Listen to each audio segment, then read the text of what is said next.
करने जा रहे हैं आज से हम आधुनिक भारत। मतलब कि आधुनिक भारत के जो सेगमेंट हैं छोटे छोटे, जिसमें सबसे पहला ही टॉपिक होगा हमारा भारत में यूरोपीय कंपनियों का आगमन। जिस तरीके से हमने संविधान के कुछ टॉपिक कवर करे थे, उसी प्रकार हमने फिर जो आयोग थे, एमपीपीएससी की एक यूनिट थी उसमें आयोग थे, उनको कवर किया। अभी परीक्षा लेट है तो 2-3 आयोग रहे हैं, वो लास्ट में करवाए जाएंगे। इसी के साथ हम आधुनिक भारत का एक खंड तैयार करेंगे, जिसमें हम कुछ टॉपिकों को तैयार करेंगे। तो आधुनिक भारत का जो खंड है, इसमें पहला ही टॉपिक है भारत में यूरोपियों का आगमन। अब देखिए, इसमें सबसे महत्वपूर्ण और सबसे फेमस क्वेश्चन ये है कि प्रथम पुर्तगाली, ये पुर्तगाली लिखा है, प्रथम पुर्तगाली यात्री वास्को डी गामा। बस यहां तक की चीजें आपको पता होंगी या समझ में आई होंगी। अब थोड़ा सा इसके बारे में जानिए कि किसी भी देश में ऐसा क्या एकदम घटित हो गया कि पुर्तगाली आने लगे। ये वास्को डी गामा 1498 में आए थे साहब, ठीक है, पहले पुर्तगाली थे। ऐसा क्या घटित होने लगा कि भारत में पुर्तगाली आने लगे। तो थोड़ा सा इससे पहले कि हम क्या बोलेंगे उसको, पृष्ठभूमि को देखेंगे। तो यूरोप में उस समय क्या हो रहा था, यहां से क्वेश्चन प्री में नहीं आएगा, सिर्फ समझ बढ़ाने के लिए आपके लिए, या कोई भी वनडे एग्जाम में नहीं आएगा, लेकिन सिर्फ आप समझिए कि पुर्तगाली ऐसा क्या हो गया था कि पुर्तगाली भारत में आ रहे हैं, उसके बाद भारत में डच आ रहे हैं, फिर अंग्रेज आएंगे, फिर डेनिश आएंगे, फिर फ्रांसीसी आएंगे। तो ये क्रम भी आप याद रख लीजिएगा कि सबसे पहले पुर्तगाली आए, फिर डच आएंगे, फिर अंग्रेज आएंगे, फिर डेनिश आएंगे और फिर फ्रांसीसी, ठीक है। चलिए, तो अब हो क्या रहा था, यूरोप में रोमन साम्राज्य था। ये यूरोप है, हम थोड़ा सा मैपिंग में देख लें आप इस तरीके से, ये यूरोप है। यूरोप में एक रोमन साम्राज्य था। तो रोमन साम्राज्य 2 हिस्सों में विभाजित था, एक पूर्वी रोमन, एक पश्चिमी रोमन। तो जो पूर्वी रोमन साम्राज्य था, ये पूर्वी रोमन जो साम्राज्य था, ये क्या है, एक समय तक समृद्ध क्षेत्र था, रोमन साम्राज्य का समृद्ध क्षेत्र था। हुआ क्या, 1453 में के समय यहां पर धर्म युद्ध स्टार्ट होता है। धर्म युद्ध मतलब इस्लाम और ईसाइयों का युद्ध, संघर्ष। तो ये धर्म युद्ध जब स्टार्ट होता है यहां, तो यहां का जो भाई मतलब एक जो संप्रदाय है या एक समुदाय है, उस पर जब दूसरा समुदाय आक्रमण कर रहा है और दूसरा समुदाय शक्तिशाली है, तो जो कमजोर संप्रदाय है, मतलब वहां का जो वर्ग है, बुद्धिजीवी वर्ग था, व्यापारी वर्ग था, वह वर्ग यहां से हटके यूरोप के अन्य क्षेत्रों में बस गया। पहले वो लोग कहां, यहां से व्यापार कर रहे थे, लेकिन अब वो कहां, यहां बस गए अन्य क्षेत्रों में, धर्म युद्ध के चक्कर में। सिर्फ ये पृष्ठभूमि है। अब ये धर्म युद्ध के चक्कर में अन्य क्षेत्रों में बस गए, तो अब लेकिन ये क्या थे, व्यापारी वर्ग थे। ये कौन सा वर्ग था, व्यापारी वर्ग था। तो व्यापारी वर्ग जब यहां से इनका व्यापार अवरुद्ध हुआ, तो जब ये यहां पर बसे, यही समय था पुनः जागरण का काल। जब आप विश्व इतिहास का खंड हम पढ़ेंगे, उसमें हम बताएंगे पुनः जागरण का यही समय था, पुनः जागरण का यही समय था। इस समय यहां पर जब व्यापार इनका अवरुद्ध हो रहा है, बेरोजगार हैं, तब ये लोग खोजें कर रहे हैं नए नए देशों की, नए नए तटों की, ताकि ये अपना व्यापार को पुनः स्थापित कर सकें। तो उसी में से एक व्यक्ति थे स्पेन के साहब, कोलंबस साहब। उनका मकसद था इंडिया की तरफ, मतलब ईस्ट की तरफ खोज करना, लेकिन वह मार्ग बदल गए और उन्होंने फिर अमेरिका की खोज करी। बस उसके अलावा उस बारे में हमें जानना नहीं है, हमको पता करना है यहां से। यही यूरोप का एक क्षेत्र था, पुर्तगाल। पुर्तगाल से एक व्यक्ति आते हैं साहब, कहां पर, कालीकट पर, वास्को डी गामा साहब। कब आइए, अब यहां से क्वेश्चन पहले ही बनता है कि वास्को डी गामा भारत में कब आए। तो वास्को डी गामा भारत में 1498 को पधार गए। कहां पर पधारे, कालीकट पर। कालीकट के जो शासक थे जमोरिन एक उपाधि होती है, उन्होंने यहां पर इनका स्वागत किया। ठीक है, उन्होंने यहां पर इनका स्वागत किया। किसका? वास्को डी गामा साहब का। हमने यहां पर लिखा भी है, प्रथम पुर्तगाली यात्री वास्को डी गामा भारत है।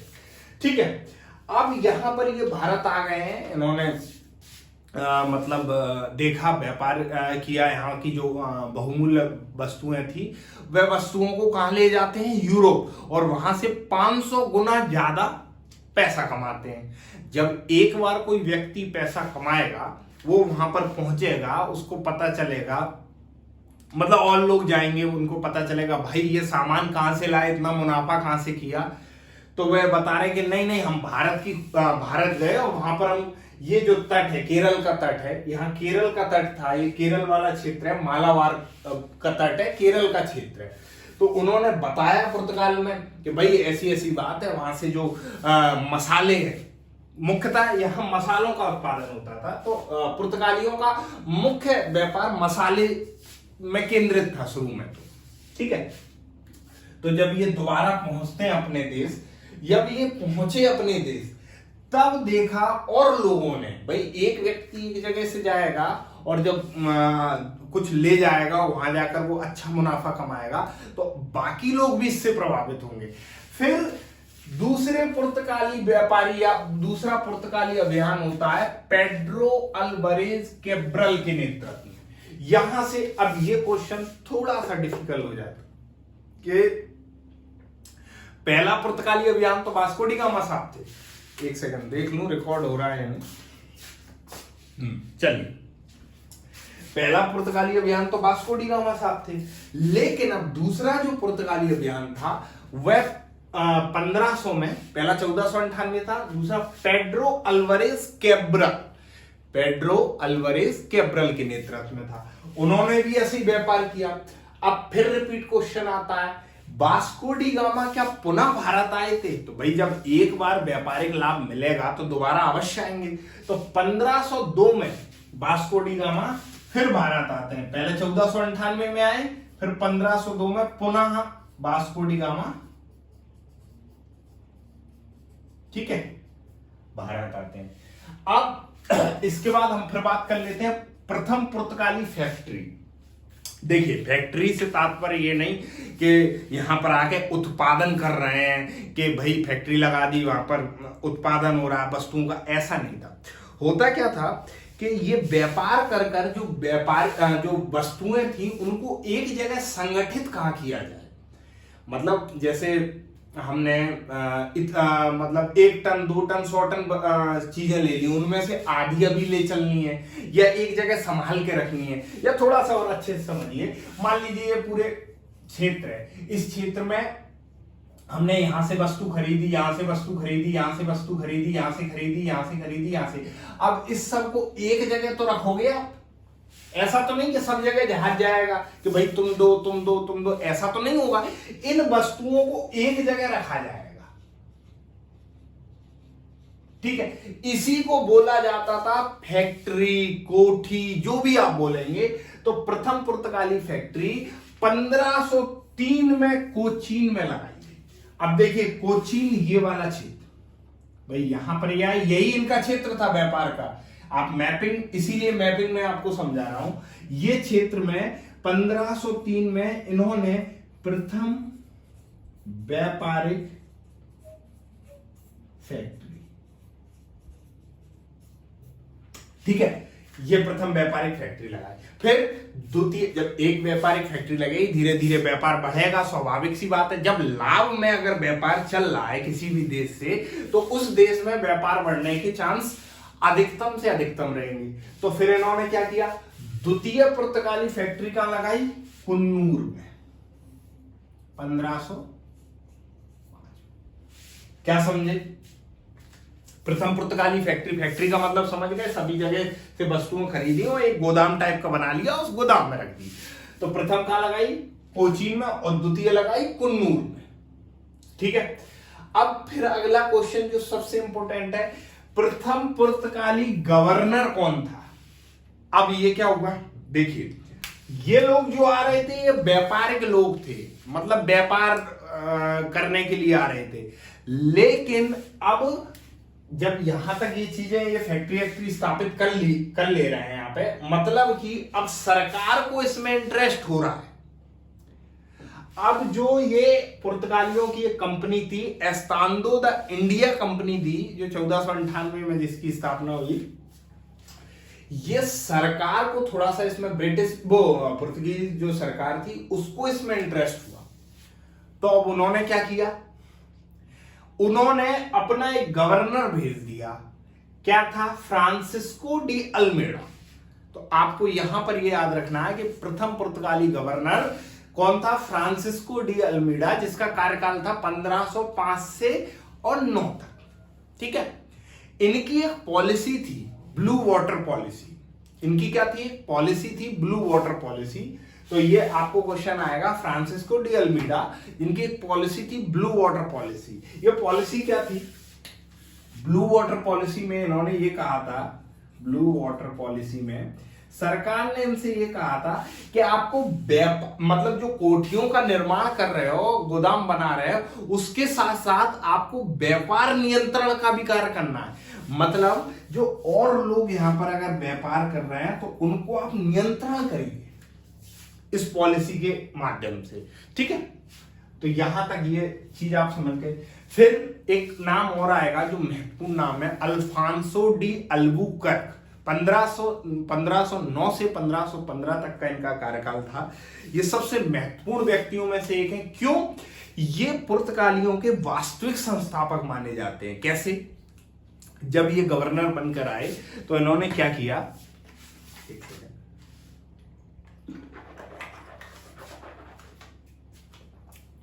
हाँ, ये जब गवर्नर बन के आते हैं तो इन्होंने क्या किया, अल्फांसो डी अल्बुकर्क, इन्होंने जो पुर्तगाली व्यापारी थे उनको ये कहा कि आप जिस क्षेत्र में व्यापार कर रहे हैं वहां पर, जैसे जो हिंदू समाज था या जो मुस्लिम समाज था, आप उनसे वैवाहिक संबंध बनाइए। देखिए, वैवाहिक संबंध बनाने से दो चीजें होंगी। सबसे पहले तो आपको यहां से आम लोगों से जुड़ाव होगा, क्योंकि जब ये लोग आए थे तब ये विदेशी थे, शक्ल सूरत से भी भाई गोरे चिट्टे लोग थे। तो जो वहां के स्थानीय निवासी थे, जो भारतीय लोग थे, वो इनसे कहीं ना कहीं घृणा करते थे। मतलब इनको बहुत अच्छा मानते नहीं थे, कहते थे व्यापारी कर रहे हैं, व्यापारी वर्ग है और हमारा शोषण कर रहे हैं, इस तरीके की धारणा रखते थे। तो फ्रांसिस्को डी अल्बुकर्क जो थे, इन्होंने ये चीज बोला कि आप इनसे वैवाहिक संबंध बनाकर अपना जो कंपनी का शासन है और जो व्यापारिक लाभ है उसको और अच्छे से सुनिश्चित करते हुए लाभ कहां पहुंचाना है? यूरोप में, पुर्तगाल में। ठीक है। तो इसके साथ साथ इन्होंने बीजापुर के जो शासक थे आदिल खां, उसके साथ इनका युद्ध होता है। उसमें बीजापुर के शासक आदिल खां पराजित होते हैं और इनको गोवा मिलता है। तो यहां से क्वेश्चन आता है कि गोवा को ब्रिटिश सरकार ने किससे छीना? ब्रिटिश कह रहा हूं, गोवा को पुर्तगाली सरकार ने किससे छीना? तो गोवा को पुर्तगाली सरकार ने बीजापुर के शासक आदिल शाह से छीना। अब गोवाई महत्वपूर्ण क्यों है? क्योंकि गोवा आजादी के बाद तक पुर्तगालियों का केंद्र रहा है, इसलिए। अब ये 1500 गोवा छीनने के बाद 1530 में गोवा को राजधानी बनाते हैं नीनो डी कूना। एक पुर्तगाली गवर्नर होते हैं नीनो डी कूना। तो उनके शासनकाल में 1530 में गोवा क्या बन जाता है? राजधानी बन गया। गोवा क्या बन गया? राजधानी। और तब से लेकर ये 1961 तक पुर्तगालियों का केंद्र रहा और 1961 में आजाद होता है। अभी इसके बारे में आएंगे हम। ठीक है। इसके बाद एक और मोस्ट पॉइंट है, आपको शायद इसमें दिख कम रहा होगा। 1661 में एक विवाह होता है। 1661 में एक विवाह होता है। आप कहेंगे भाई विवाह की बातें क्यों कर रहे हो? विवाह की बात ऐसे कर रहे हैं कि विवाह भी बड़े लोगों का हुआ। बड़े लोगों की बात होती है विवाह में, छोटे मोटे विवाह बहुत हो रहे थे। बड़े लोगों में विवाह किसका होता है? तो चार्ल्स द्वितीय और कैथरीन मैडम का होता है। अब चार्ल्स द्वितीय कौन होते हैं? तो भाई चार्ल्स द्वितीय होते हैं ब्रिटिश राजकुमार, ब्रिटिश प्रिंस। और कैथरीन कौन होती है? तो पुर्तगाली राजकुमारी होती हैं। तो जब विवाह होगा तो विवाह में हमारे यहाँ शायद दहेज प्रथा होगी, वहां गिफ्ट है, बात वही है, दोनों में तब भी गिफ्ट और दहेज चलता था और आज भी चल रहा है। ठीक है, तो जो विवाह होता है चार्ल्स द्वितीय का, किससे होता है विवाह? कैथरीन से, कैथरीन मैडम। अब विवाह हुआ, इनको दहेज में बॉम्बे मिला। कैथरीन मतलब 1661 से पहले बॉम्बे पर किसका अधिकार था? पुर्तगालियों का। ठीक है साहब, इनको क्या मिलता है? बॉम्बे मिलता है, गिफ्ट में बॉम्बे दे दिया। बताओ साला, पूरा बॉम्बे इनको ब्रिटिश राजकुमार साहब को गिफ्ट में दे दिया। अब ये भी ठहरे अंग्रेज, अंग्रेज हैं ये हमेशा ही अपना आर्थिक लाभ के चक्कर में रहते हैं। इनको मिला बॉम्बे गिफ्ट, किससे? पुर्तगालियों से।